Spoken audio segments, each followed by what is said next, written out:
Libro abierto Malaquías 3, estudio versículo por versículo, el mensajero y la venida del Señor al templo. El contexto histórico y la estructura del libro de Malaquías. Del capítulo 3 de Malaquías es un texto profético significativo del Antiguo Testamento que explora el mensaje del último profeta canónico antes del período de silencio que precedió a la venida de Cristo, presentando profecías sobre el mensajero que prepararía el camino y la venida del Señor a su templo.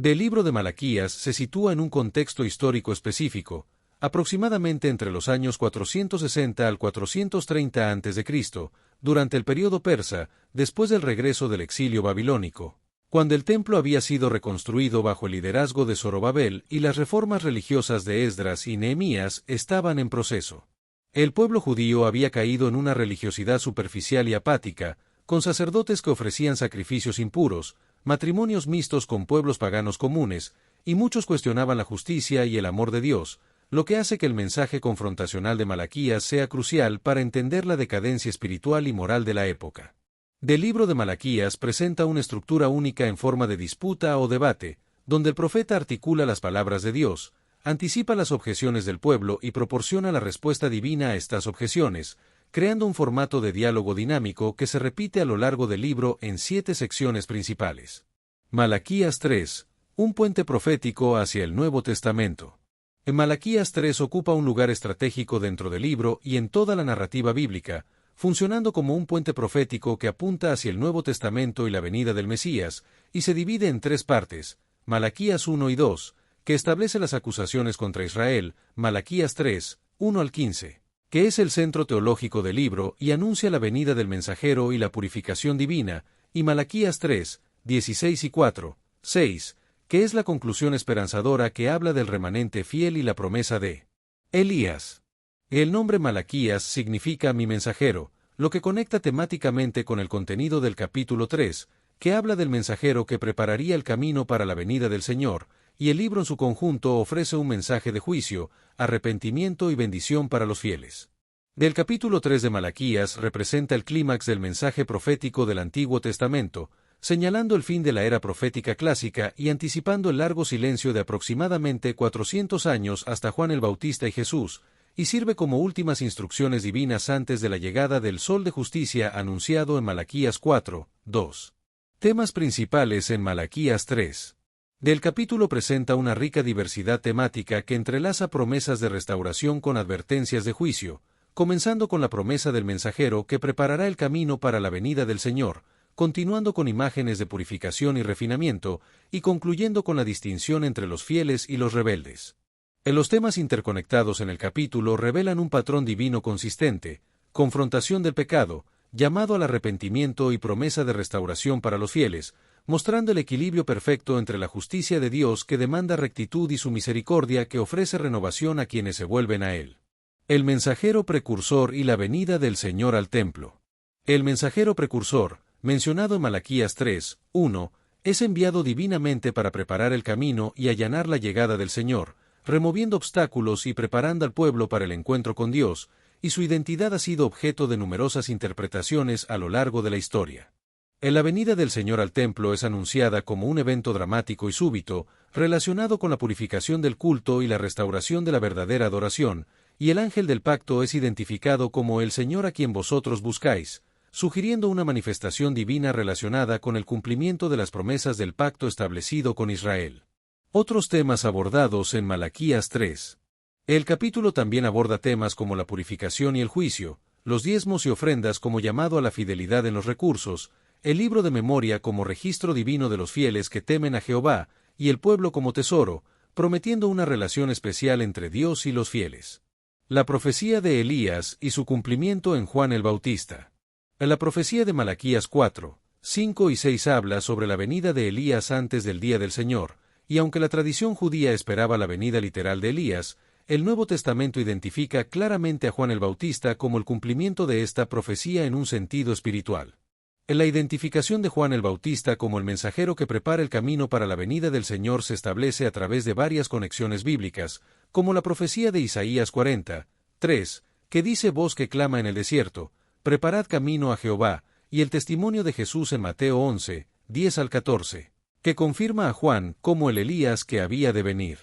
En los evangelios se establecen conexiones directas y explícitas entre la profecía de Malaquías 3:1 y el ministerio de Juan el Bautista como precursor del Mesías, mostrando cómo Juan fue enviado por Dios, predicó arrepentimiento, vino con el espíritu y poder de Elías, y preparó al pueblo para la venida del Señor. En la vida y el ministerio de Juan el Bautista reflejan el carácter profético de Elías, y su bautismo servía como rito de purificación, alineándose con el tema de refinamiento en Malaquías 3:2 y 3, y Jesús mismo validó esta conexión al declarar que Juan era el Elías que había de venir. La venida súbita del Señor al templo, implicaciones teológicas. En la expresión vendrá súbitamente a su templo el Señor contiene profundas implicaciones teológicas y cristológicas, sugiriendo una aparición repentina e inesperada de Dios en su templo, que es propiedad divina, y que vendrá a reclamar y purificar lo que le pertenece. En la identidad del Señor en el texto se refiere a una autoridad suprema y soberanía, distinguiéndose del tetragrama divino YHWH, y se sugiere que esta figura es una manifestación divina particular, posiblemente una referencia al Mesías. El término «el ángel del pacto» se identifica con el Señor mismo, lo que sugiere una manifestación divina relacionada específicamente con el pacto establecido con Israel, y en la interpretación cristiana tradicional, este versículo se cumplió cuando Jesús entró al templo de Jerusalén y lo purificó. El fuego purificador y el jabón de lavadores, el juicio divino. En Malaquías 3:2, se presenta una pregunta retórica que cuestiona la capacidad humana para resistir el juicio divino, y se utiliza la imagen del fuego purificador y el jabón de lavadores para simbolizar la intensidad purificadora del juicio y la limpieza profunda y transformadora que éste conlleva. En la metáfora del fuego purificador o fuego del refinador en Malaquías 3:2 evoca una poderosa imagen del proceso metalúrgico utilizado para purificar metales preciosos, y este simbolismo tiene profundas raíces en la tradición bíblica, transmitiendo múltiples capas de significado teológico, como la prueba de la genuinidad de la fe, la purificación transformadora y el sufrimiento con propósito. El proceso de refinamiento del metal se utiliza como una analogía para describir el juicio divino, que no busca primariamente la destrucción sino la transformación y restauración, y se sugiere que el dolor del proceso refinador no es arbitrario sino intencional, diseñado para producir un resultado de mayor valor y belleza. La intención última del refinador es recuperar la belleza original y el valor del metal, no consumirlo completamente, lo que se refleja en la purificación del pueblo de Dios. En la metáfora del jabón de lavadores se refiere al proceso de limpieza de telas por parte de los lavadores o bataneros en la antigüedad, que complementa la del fuego refinador y enfatiza la purificación divina en las manifestaciones externas de impureza. El proceso de los lavadores implica sumergir las prendas en una solución alcalina y pisotearlas enérgicamente para eliminar manchas y suciedad, lo que representa la acción de la purificación divina en la vida de los creyentes. El objetivo final de la purificación es lograr una pureza original, especialmente importante para las vestiduras sacerdotales que requerían pureza ritual absoluta para el servicio en el templo, como se menciona en Malaquías 3:3. La purificación de los hijos de Leví y la ofrenda en justicia. En la purificación de los hijos de Leví es un proceso que comienza con la autoridad judicial de Dios, quien se sienta para afinar y limpiar la plata, y que tiene como objetivo restaurar la pureza original del pueblo de Dios, especialmente a los líderes espirituales. El resultado final de la purificación será un sacerdocio restaurado capaz de ofrecer sacrificios aceptables, con énfasis en la justicia y la integridad moral, como se menciona en Malaquías 3:3. El proceso de refinamiento de la plata mencionado en Malaquías 3:3 contiene un simbolismo espiritual profundo que ilustra la naturaleza del juicio divino, que requiere habilidad, paciencia y atención meticulosa para separar las impurezas y revelar la pureza original. El calentamiento inicial y la separación de impurezas en el proceso de refinamiento de la plata representan las pruebas y tribulaciones que revelan impurezas ocultas en el carácter y la necesidad de eliminarlas para lograr la pureza original. En la purificación de los sacerdotes levíticos simboliza cómo Dios expone y elimina el pecado de la vida de su pueblo, y se logra a través de un proceso de refinación constante en el que Dios supervisa atentamente para evitar dañar a su pueblo. El proceso de purificación termina cuando la imagen divina se refleja claramente en su pueblo, y su objetivo último es la restauración de un culto auténtico y agradable a Dios, como se menciona en Malaquías 3:3, traerán a Jehová ofrenda en justicia. En la ofrenda en justicia se refiere a la ofrenda de cereal o grano presentada con integridad moral y rectitud espiritual, y contrasta con las ofrendas previas que Dios había rechazado en Malaquías 1, 6-14 debido a su contaminación y la indiferencia de los sacerdotes. La ofrenda es presentada colectivamente por los hijos de Leví purificados, lo que sugiere una renovación corporativa del culto que afecta a toda la comunidad sacerdotal y, por extensión, a toda la nación, y anticipa la adoración en espíritu y en verdad que Jesús describiría en Juan 4, 23 y 24. La purificación levítica en Malaquías apunta hacia una transformación más profunda que permitiría un acercamiento genuino a Dios, basado no solo en rituales externos sino en corazones renovados, y para los cristianos, esta profecía encuentra su cumplimiento último en Cristo, quien purificó a su pueblo para que ofrezca sacrificios espirituales aceptables a Dios. Según 1 Pedro 2, 5. Finalmente, en Malaquías 3, 4, se describe el resultado final del proceso purificador como la restauración de un culto genuinamente agradable a Dios, donde la ofrenda de Judá y Jerusalén será grata a Jehová, como en los días pasados y como en los años antiguos. La restauración del culto, un retorno a los días pasados. O la expresión como en los días pasados, y como en los años antiguos en el libro de Malaquías evoca una edad dorada de fidelidad espiritual en Israel, posiblemente refiriéndose a los tiempos de David y Salomón, o incluso a periodos anteriores como los días de Moisés en el desierto. En la referencia a los días pasados y años antiguos establece una conexión nostálgica con periodos históricos de fidelidad espiritual en Israel, como la era del Éxodo y el desierto, el reinado de David, la dedicación del templo de Salomón y las reformas de Josías, que sirven como modelo y motivación para la restauración futura que Dios promete. En la comparación con épocas anteriores revela un patrón cíclico en la historia espiritual de Israel, caracterizado por periodos de fidelidad seguidos por decadencia, que a su vez son seguidos por renovación, y Malaquías sugiere que la restauración venidera no será simplemente un retorno a condiciones previas, sino una recuperación de la autenticidad y sinceridad que caracterizaron los mejores momentos de la relación pactual de Israel con Yahvé. Dios como juez justo contra la injusticia. En Malaquías 3, 5, Dios se presenta como juez justo que vendrá a juicio y será testigo contra aquellos que violan las leyes cultuales, éticas y sociales, incluyendo pecados como la hechicería, el adulterio, el perjurio, la explotación laboral, el abuso de vulnerables y la xenofobia. El juicio divino abarcará todas las dimensiones de la conducta humana, incluyendo la moral, la social y la religiosa, y la certeza del juicio está garantizada por la autoridad del Jehová de los ejércitos, quien dará testimonio contra los transgresores y eliminará cualquier posibilidad de evasión o negación. El conocimiento divino de todas las acciones humanas será suficiente para establecer el veredicto en el día del juicio, sin necesidad de investigaciones prolongadas ni testimonios adicionales. En Malaquías 3, 5, se mencionan 7 categorías de pecados contra los cuales Dios promete actuar como testigo y juez, que incluyen a hechiceros, adúlteros, perjuros, opresores de trabajadores, opresores de viudas, opresores de huérfanos y opresores de extranjeros.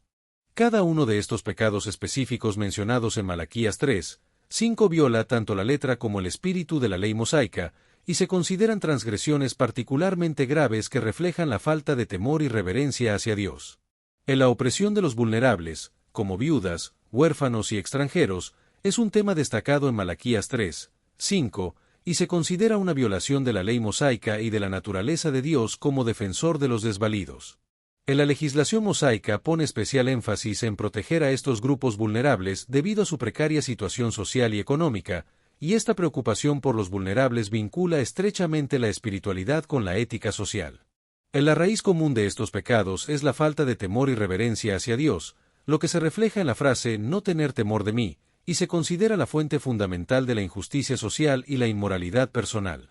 En la verdadera religiosidad debe manifestarse en la justicia práctica, y la preocupación por los vulnerables es un aspecto fundamental de la espiritualidad y la ética social en la ley mosaica. En la religión pura y sin mácula delante de Dios, el Padre se define como visitar a los huérfanos y a las viudas en sus tribulaciones, y guardarse sin mancha del mundo, como se menciona en Santiago 1, 27, y en el contexto de Malaquías, se enfatiza la importancia de la compasión divina hacia los más vulnerables, como las viudas, los huérfanos y los extranjeros. Las viudas, los huérfanos y los extranjeros eran grupos vulnerables en la sociedad patriarcal, que carecían de recursos económicos, protección familiar y derechos de herencia, y Dios se identifica como padre de huérfanos y defensor de viudas, haciendo de su protección un asunto de justicia divina, como se menciona en el Salmo 68, 5. El temor a Dios y la inmutabilidad divina. El concepto del temor a Dios es central en Malaquías, y se presenta como un tema unificador a lo largo del libro,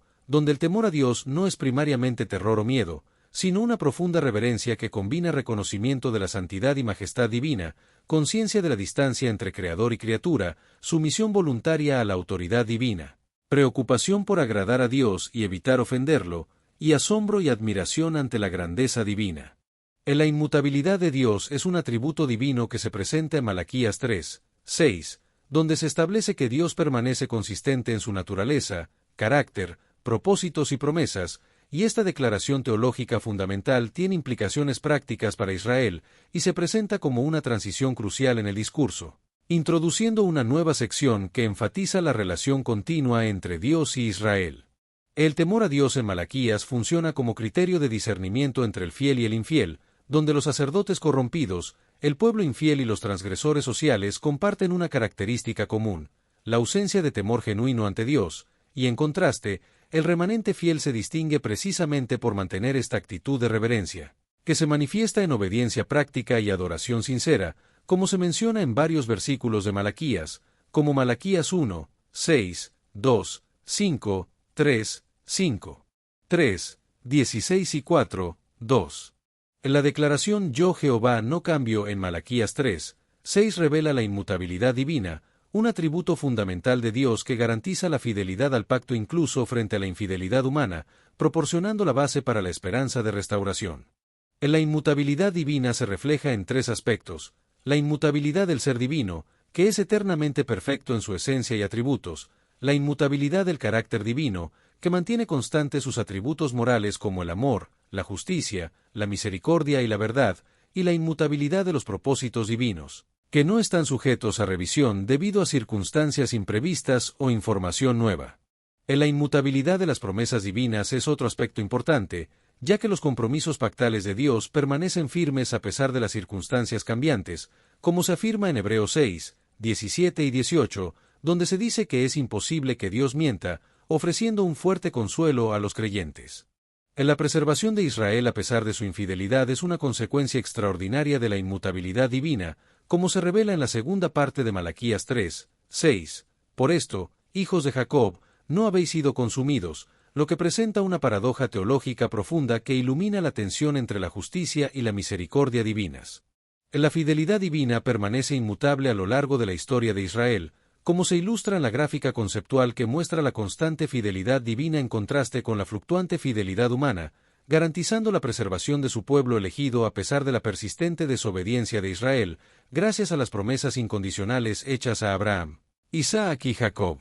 La tensión entre el pacto condicional e incondicional se resuelve en la fidelidad inmutable de Dios, que trasciende la infidelidad humana, como se establece en Malaquías 3, 7, donde se presenta un llamado al arrepentimiento y una invitación divina a volver a Dios. El llamado al arrepentimiento y la invitación divina. El versículo de Malaquías 3, 7 establece un patrón histórico de desviación que abarca múltiples generaciones, sugiriendo que el problema no es meramente circunstancial, sino arraigado en la identidad nacional, y se conecta con una larga tradición de infidelidad que se remonta posiblemente hasta el Sinaí. La expresión volveos a mí, y yo me volveré a vosotros contiene una profunda teología del arrepentimiento y la restauración, y utiliza el verbo hebreo sub para ambas acciones, sugiriendo una correspondencia directa entre el movimiento humano hacia Dios y la respuesta divina hacia el hombre. La invitación divina en Malaquías 3, 7 implica una transformación de actitudes, valores y lealtades, y no solo un ritualismo externo, y se concreta en cambios visibles de comportamiento y obediencia práctica a los mandamientos, como se establece en la dinámica fundamental de la reconciliación entre Dios y su pueblo. La estructura de la invitación establece una relación condicional, donde la respuesta divina está vinculada a la iniciativa humana, pero esta condicionalidad debe entenderse a la luz de otros pasajes bíblicos, como Jeremías 31, 18 y 19 y Lamentaciones 5, 21, donde Dios mismo capacita el arrepentimiento que requiere. En la pregunta del pueblo, ¿en qué hemos de volvernos?, revela una actitud problemática que caracteriza a los interlocutores de Malaquías a lo largo del libro,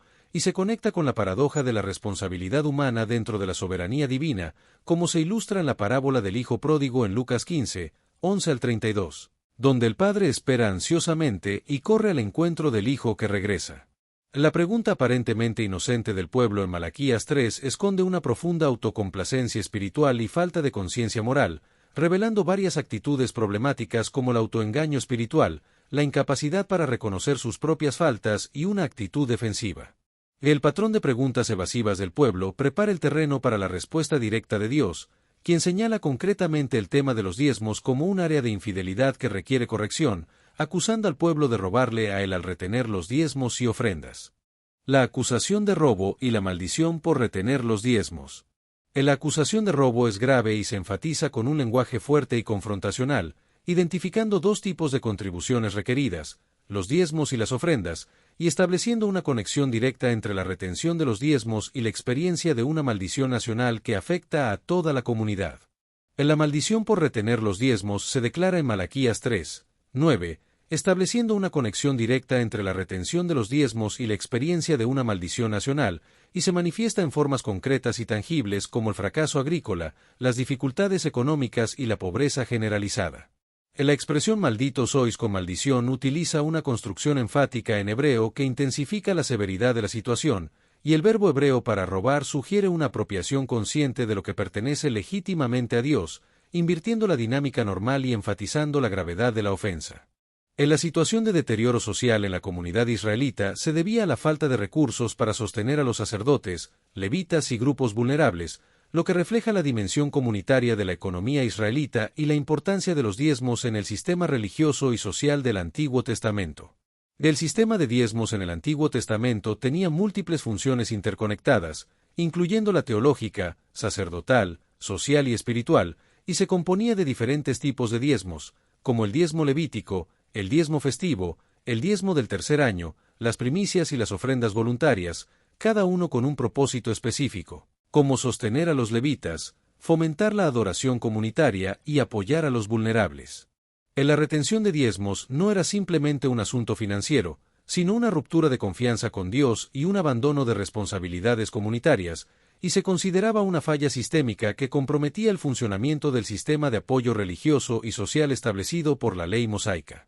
La promesa de bendición por fidelidad en los diezmos. En Malaquías 3, 10, se presenta una promesa de bendición por fidelidad, donde se invita a la comunidad a traer todos los diezmos al alfolí del templo, con el propósito de sostener a los sacerdotes y levitas, y se promete una bendición sobreabundante desde los cielos, que excederá la capacidad de contención, si se cumple con esta instrucción. En la instrucción traed todos los diezmos al alfolí contiene detalles significativos sobre el sistema administrativo del templo y las prácticas de contribución en el periodo postexílico, y enfatiza la importancia de la integridad y completitud en la entrega de los diezmos, contrastando con la práctica aparente de retener porciones o entregar solo parcialmente. El video de Malaquías 3 se refiere a la importancia del alfolí del templo, que es una cámara de almacenamiento o tesorería dentro del complejo del templo, mencionada en Nehemías 10, 38 y 39 y 13, 5,12, donde se almacenaban los diezmos, primicias y ofrendas. Del énfasis en todos los diezmos sugiere que algunos estaban entregando cantidades parciales o reteniendo las mejores porciones, lo que es condenado en Malaquías 1, 13 y 14. Y la instrucción de traer al alfolí central reforzaba la importancia del templo como institución unificadora y evitaba la fragmentación del sistema religioso en prácticas locales divergentes. La centralización del sistema permitía supervisión y administración adecuadas por parte de los levitas designados, asegurando distribución justa y prevención de abusos, como se menciona en Nehemías 13, 13. Y la fidelidad en los diezmos funcionaría como una expresión tangible de la renovación del compromiso con el pacto y la restauración de la confianza en la provisión divina. En la promesa divina en Malaquías 3, 10 utiliza la metáfora de abrir las ventanas de los cielos para describir la bendición abundante que se derramará sobre el pueblo, una imagen que evoca resonancias históricas y teológicas en la experiencia israelita, como la del diluvio en Génesis 7, 11 y 8, 2. Y que en este contexto representa la llegada de lluvias abundantes y la eliminación de barreras entre Dios y su pueblo. En la metáfora de las ventanas del cielo también sugiere una comunicación directa entre cielo y tierra, un canal abierto para que fluya la presencia y favor divinos, y la expresión hasta que sobreabunde enfatiza la magnitud extraordinaria de la bendición prometida, que va más allá del sentido literal de lluvia física y representa una relación restaurada entre Dios y su pueblo. La prosperidad que Dios promete en Malaquías 3 no será moderada, sino una abundancia que excederá la capacidad de contención, reflejando la generosidad desbordante de Dios en respuesta a la fidelidad del pueblo. En la invitación probadme ahora en esto en Malaquías 3:10 es un caso único en las Escrituras, donde Dios explícitamente invita a ser puesto a prueba, lo que contrasta con otras advertencias bíblicas contra poner a prueba a Dios, como se menciona en Deuteronomio 6:16, Mateo 4:7, Isaías 7:12 y Hechos 5:9. De esta aparente contradicción se resuelve considerando que la invitación está limitada a un contexto preciso, refiriéndose específicamente a la práctica de los diezmos, y que la prueba propuesta surge de la obediencia y no de la incredulidad o manipulación.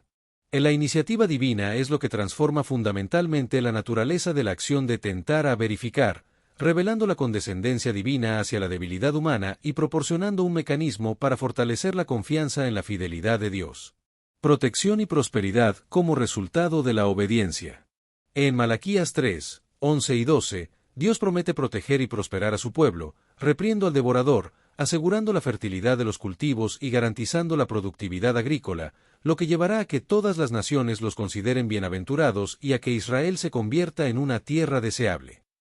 Estas promesas de protección y prosperidad se cumplirán como resultado de la obediencia del pueblo a la práctica de los diezmos, lo que demostrará la fidelidad de Dios y elevará el estatus de Israel entre los pueblos vecinos como testimonio del favor divino. En la fidelidad en los diezmos revertiría específicamente los problemas agrícolas y económicos que el pueblo estaba sufriendo, como se menciona en Malaquías 3, y la naturaleza concreta y verificable de estas bendiciones refuerza la invitación a probar a Dios. En la promesa divina en Malaquías 3:11, reprenderé también por vosotros al devorador, utiliza un lenguaje antropomórfico potente que personifica tanto la amenaza como la intervención divina, y se refiere probablemente a las plagas de insectos, particularmente langostas, que podían devastar completamente los cultivos. El verbo reprender implica una orden autoritativa que exige obediencia inmediata, y es el mismo término usado para describir a Dios reprendiendo las aguas o a las naciones, como se menciona en Salmos 106:9 y Isaías 17:13.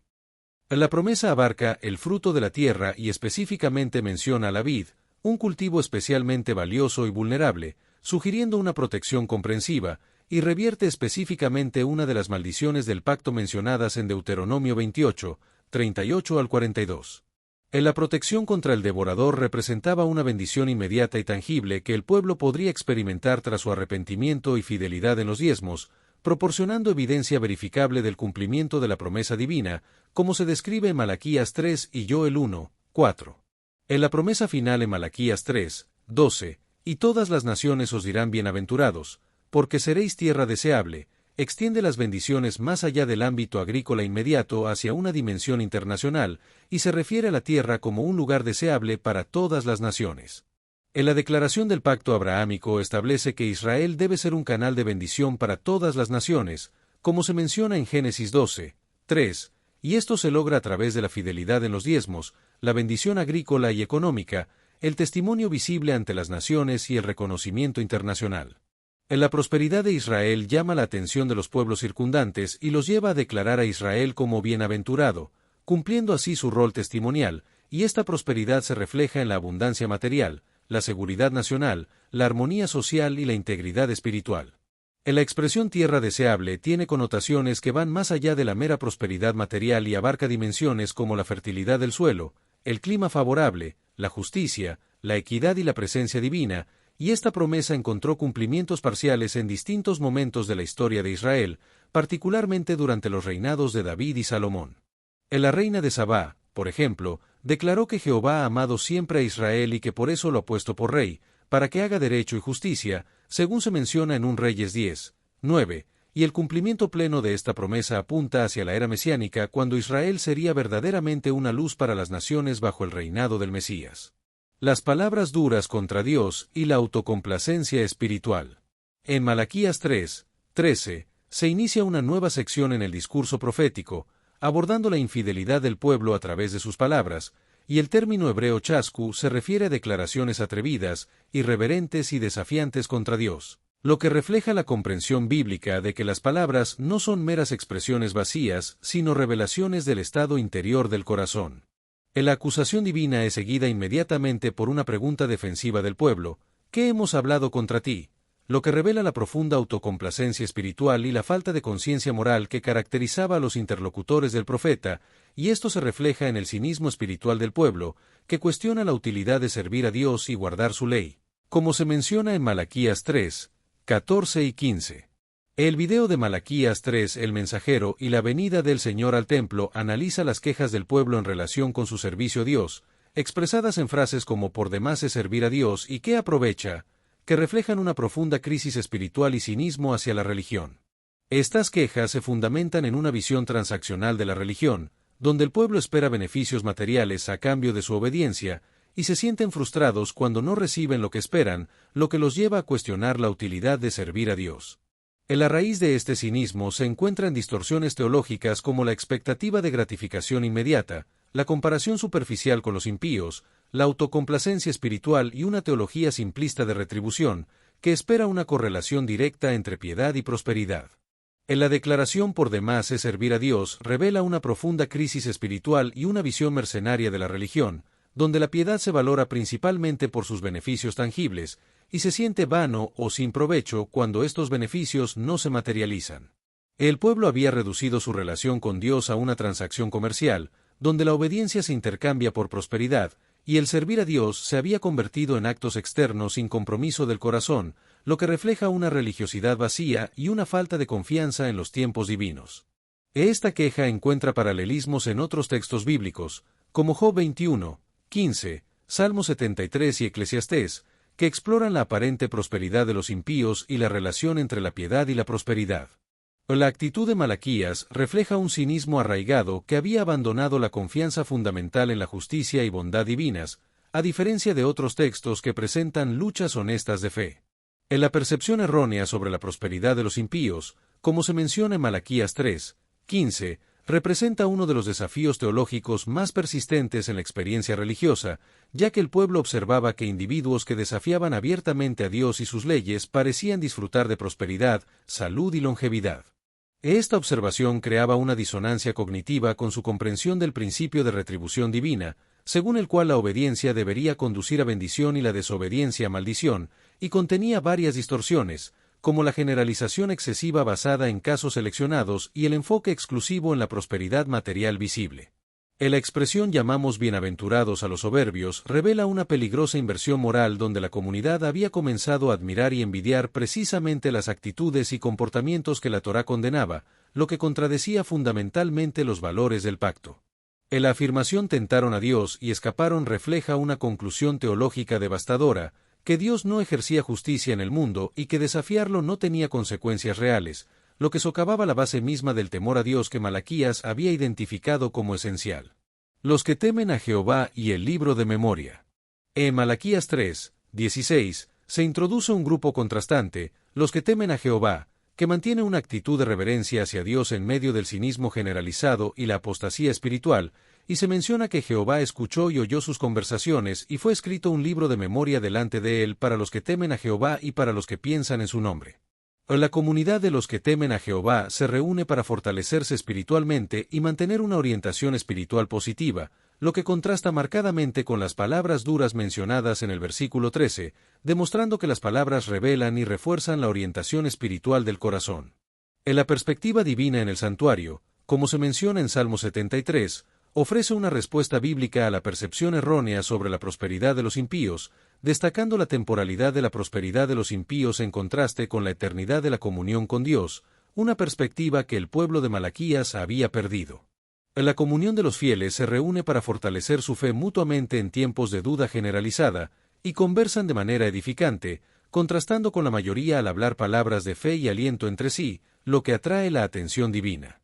Dios escucha atentamente estas palabras de fidelidad y registra los nombres y acciones de los fieles en un libro de memoria celestial, que es una metáfora de registro divino que comunica importantes verdades teológicas sobre el conocimiento y la valoración divina de la fidelidad humana. En la imagen del libro de memoria refleja la práctica de las cortes persas, donde los reyes mantenían registros meticulosos de servicios prestados para recompensarlos posteriormente, y también tiene un simbolismo teológico que implica que Dios recuerda y valora cada acto de fidelidad y mantiene registro permanente de la lealtad de los fieles. Del libro de memoria anticipa las referencias neotestamentarias al libro de la vida, y en la literatura apocalíptica, los libros celestiales funcionan como instrumentos de juicio divino, preservando tanto los hechos de justicia como los de maldad para el día final. En la descripción de quienes son registrados en este libro contiene dos características complementarias: los que temen a Jehová y los que piensan en su nombre, que contrastan directamente con las actitudes irreverentes y las palabras duras del resto del pueblo, estableciendo una clara distinción entre el remanente fiel y la mayoría apóstata. El pueblo como especial tesoro de Dios. En Malaquías 3, 17, se describe al pueblo como especial tesoro de Dios, lo que denota propiedad privada y preciosa, particularmente joyas o metales valiosos reservados para uso exclusivo del monarca, y representa una renovación de la relación pactual original, pero ahora aplicada específicamente al remanente fiel. En la expresión especial tesoro tiene un rico trasfondo la relación pactual entre Dios e Israel, y se menciona por primera vez en Éxodo 19, 5, donde Dios promete que si Israel obedece su pacto, será su especial tesoro sobre todos los pueblos. En la designación como especial tesoro también implica un tiempo señalado, el día en que yo actúe, y un perdón paternal, comparable a la relación padre-hijo, lo que muestra la compasión y el amor de Dios hacia su pueblo elegido. En la sección de Malaquías 3 describe cómo el pacto mosaico se restringe a aquellos que mantienen fidelidad en medio de la apostasía generalizada, y se introduce una dimensión escatológica que apunta hacia un momento futuro de intervención divina decisiva que separará claramente a los fieles de los infieles. La compasión de Dios como Padre se presenta en la segunda parte de Malaquías 3, 17, donde se utiliza una metáfora conmovedora que compara a Dios con un padre que perdona a su hijo que le sirve, proporcionando una dimensión profundamente personal y emocional a la relación entre Dios y su pueblo fiel. En la imagen de Dios como Padre se enfoca en la dinámica del perdón paternal, que no se basa simplemente en mérito, sino en una relación especial preexistente, similar al vínculo natural entre padre e hijo que trasciende consideraciones de estricta justicia. En la frase hijo que le sirve combina relación íntima con sumisión apropiada, sugiriendo que el temor reverencial a Dios no contradice sino que complementa la intimidad filial, y el verbo hebreo perdonaré enfatiza la dimensión emocional de la respuesta divina. En la revelación de la compasión paternal divina contradice directamente las quejas cínicas expresadas en los versículos 14 y 15, y se presenta como un padre atento y compasivo que valora profundamente la lealtad de sus hijos. En la metáfora paternal encuentra su expresión plena en la enseñanza de Jesús sobre Dios como Padre amoroso, particularmente en la parábola del Hijo pródigo, que ilustra vívidamente la compasión paternal mencionada en Malaquías. La distinción definitiva entre justos e impíos. Y finalmente, en Malaquías 3, 18, se establece la distinción definitiva entre dos grupos claramente delimitados, los justos y los impíos, y se sugiere que habrá un cambio de perspectiva cuando la realidad espiritual finalmente se hará evidente incluso para aquellos que habían cuestionado la justicia divina. El texto de Malaquías 3 presenta una distinción binaria entre diferentes grupos de personas, incluyendo el justo y el malo, el que sirve a Dios y el que no le sirve, los que temen a Jehová y los soberbios, lo que contrasta con la confusión expresada en los versículos 14 y 15 sobre la percepción de que no hay diferencia real entre servir a Dios o no servirle. Del texto ofrece aplicaciones contemporáneas, como la autenticidad espiritual, que implica superar el ritualismo vacío y cultivar una fe genuina que integre creencias y acciones, la mayordomía fiel, que consiste en reconocer a Dios como dueño de todo y administrar los recursos con integridad y generosidad, y el refinamiento personal, que comprende las dificultades como oportunidades de purificación y crecimiento espiritual. Y otra aplicación importante es la comunidad contracultural, que valora formar parte de un remanente fiel que mantiene su integridad en medio de valores sociales contrarios, y que nos invita a examinar nuestras propias actitudes hacia Dios, nuestros recursos y nuestra comunidad de fe. El texto de Malaquías 3 es particularmente relevante para la Iglesia hoy, ya que ofrece perspectivas para abordar desafíos espirituales persistentes, como la renovación del culto, que implica superar el ritualismo vacío y la rutina espiritual para cultivar una adoración en espíritu y en verdad, y la generosidad financiera, que se refiere a reconocer a Dios como dueño de todo y apoyar el ministerio de la Iglesia y atender a los necesitados. En la identidad contracultural es otro aspecto importante, que describe al remanente fiel que teme a Jehová mientras la mayoría adopta actitudes cínicas, y que ofrece un modelo para la Iglesia que vive como comunidad distintiva en un entorno indiferente u hostil, y que se refiere a la importancia de mantener la integridad y la fidelidad en medio de desafíos y tentaciones. El concepto de remanente en Malaquías 3 se relaciona con el llamado neotestamentario a ser luz del mundo y sal de la tierra, como se menciona en Mateo 5, 13 y 16, y nos desafía a una renovación integral que abarque tanto la piedad personal como la justicia social.